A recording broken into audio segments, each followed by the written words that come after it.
ত্রয়োদশ জাতীয় সংসদ নির্বাচনে নিরঙ্কুশ জয়ের পর সরকার গঠনে পুরো দমে প্রস্তুতি নিচ্ছে বাংলাদেশ জাতীয়তাবাদী দল বিএনপি।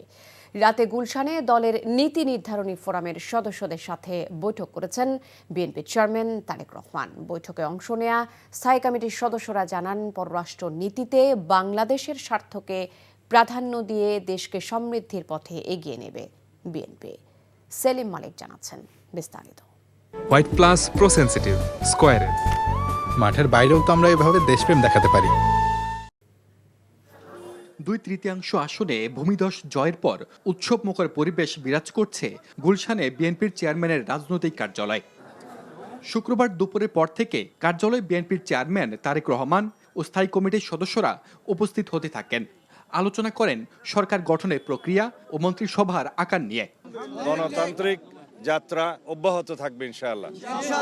দেশের সকল রাষ্ট্র কাঠামোর গণতান্ত্রিক সংস্কার এবং সংবিধানের কাঙ্ক্ষিত গণতান্ত্রিক সংস্কার করা হবে, যেটা আমাদের 31 দফার উদ্দেশ্য ছিল, লক্ষ্য ছিল, এবং তার ভিত্তিতে আমরা আমাদের ইশতেহার প্রণয়ন করেছি। স্থায়ী কমিটির সদস্য আমির খুসরো মাহমুদ চৌধুরী জানান, বিএনপি সরকারের কাছে সবার আগে থাকবে বাংলাদেশের স্বার্থ। আমরা কোনো কান্ট্রি সেন্ট্রিক, কোনো দেশ কেন্দ্রিক আমাদের কোনো পররাষ্ট্রনীতি নাই।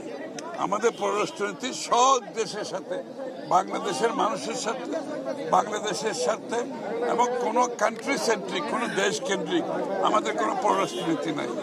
তারা জানান, আইনের শাসন প্রতিষ্ঠা, অর্থনৈতিক সমৃদ্ধি ও দুর্নীতি নির্মূলকে সর্বোচ্চ গুরুত্ব দেবে বিএনপি।